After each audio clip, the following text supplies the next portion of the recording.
ఆదికాండము 7వ అధ్యాయము. యెహోవా, ఈ తరము వారిలో నీవే నా ఎదుట నీతిమంతుడవై యుండుట చూచితిని గనుక నీవును నీ ఇంటివారును ఓడలో ప్రవేశించుడి.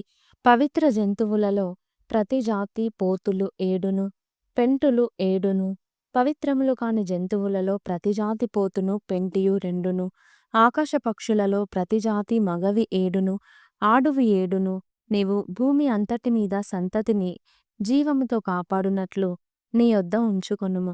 ఎందుకనగా ఇంకను 7 దినములకు నేను 40 పగలును 40 రాత్రులును భూమి మీద వర్షము కురిపించి నేను చేసిన సమస్త జీవరాశులను భూమి మీద ఉండకుండా తుడిచివేయుదునని నోవహుతో చెప్పెను.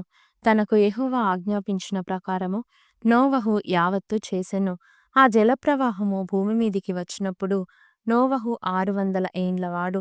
అప్పుడు నోవహును అతనితో కూడా అతని కుమారులును అతని భార్యయు అతని కోడండ్రును ఆ ప్రవాహ జలములను తప్పించుకొనుటకై ఆ ఓడలో ప్రవేశించిరి.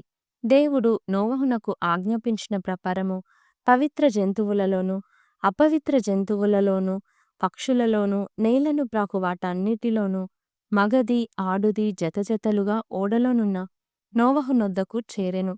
7 దినములైన తరువాత ఆ ప్రవాహ జలములు భూమి మీదికి వచ్చెను. నోవహు వయస్సు యొక్క 600 సంవత్సరము 2వ నెల 17వ దినమున మహాగాధ జలముల ఊటలన్నీయు ఆ దినమందే విడబడెను. ఆకాశపు తూములు విప్పబడెను. 40 పగళ్ళును 40 రాత్రులును ప్రచండ వర్షము భూమి మీద కురిసెను. ఆ దినమందే నోవహును నోవహు కుమారులగు షేమును హామును యాపెతును నోవహు భార్యయు వారితో కూడా అతని 3 కోడండ్రును ఆ ఓడలో ప్రవేశించిరి. వీరే కాదు, ఆయా జాతుల ప్రకారము ప్రతి మృగమును, ఆయా జాతుల ప్రకారము ప్రతి పశువును, ఆయా జాతుల ప్రకారము నేల మీద ప్రాకు ప్రతి పురుగును, ఆయా జాతుల ప్రకారము ప్రతి పక్షియు, నానా విధములైన రెక్కలు గల ప్రతి పిట్టయు ప్రవేశించెను. జీవాత్మ గల సమస్త శరీరులలో రెండేసి రెండేసి ఓడలోనున్న నోవహునొద్ద ప్రవేశించెను. ప్రవేశించినవన్నీయు దేవుడు అతనికి ఆజ్ఞాపించిన ప్రకారము సమస్త శరీరులలో మగదియు ఆడుదియు ప్రవేశించెను. అప్పుడు యెహోవా ఓడలో అతని మూసివేసెను.